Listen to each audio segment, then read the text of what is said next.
பல்கேரிய நாட்டை சேர்ந்தவர்தான் பாபா வங்கா. 1911 வடக்கு மெசிடோனியாவில் பிறந்தவர். சிறு வயதில் கடுமையான புயலொன்றில் சிக்கி கண் பார்வையையும் இழந்திருக்கிறார். அதில் அவருக்கு எதிர்காலத்தை கணித்து கூறும் சக்தி கிடைத்ததாகவும் கூறப்படுகிறது. 1996 அவர் மரணமடைந்தார். இவர் உலக நடப்புகள் குறித்து கணித்து கூறியவைகளில் சுமார் 85% அப்படியே நடந்திருப்பதாக ஆய்வுகள் கூறுகின்றன. சோனோபில் அணு உலை விபத்து, பிரிட்டன் இளவரசி டயனாவினுடைய மரணம், சோவியத் யூனியனின் கலைப்பு, அமெரிக்காவின் இரட்டை கோபுர தாக்குதல், கருப்பின அதிபர் பிரெக்சிட் போன்றவை நிஜமாகி இருக்கின்றன. இந்நிலையில் 2024 பூகம்பம், தீ மற்றும் வெள்ளம் போன்ற பல பேரழிவுகள் ஏற்படும் என்றும் பாபா வங்கா கூறியிருக்கிறார்.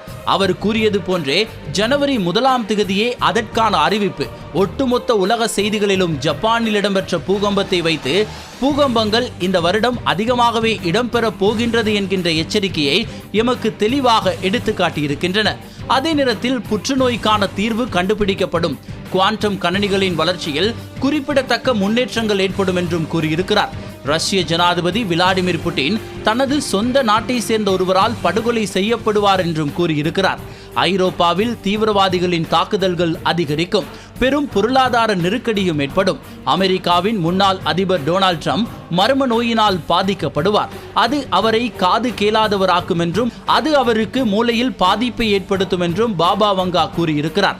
சைபர் தாக்குதல்கள் அதிகரிக்கும் என்றும் ஏக்கர்கள் மிகவும் அதிநவீனமான பவர் கிரிட்கள் மற்றும் நீர் சுத்திகரிப்பு நிலையங்கள் போன்ற முக்கியமான உட்கட்டமைப்பை குறிவைப்பார்கள் என்றும் கணித்து எச்சரிக்கிறார்.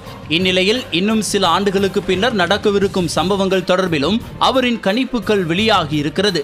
100 வயதை கடக்கும் மக்கள் 2046 காலகட்டத்திற்கு பின்னர் உடல் உறுப்பு மாற்று அறுவை சிகிச்சை செய்து கொண்டு மக்கள் 100 ஆண்டுகளுக்கு மேலாக உயிருடன் வாழ்வார்கள் எனவும் பாபா வங்கா கணித்துள்ளார். 2100க்கு பின்னர் பூமியில் இரவு நேரம் என்பதே இருக்காது என்றும் இரவை பகலாக்கும் செயற்கை சூரியன் உருவாக்கப்படும் என்றும் அவர் கணித்திருக்கிறார்.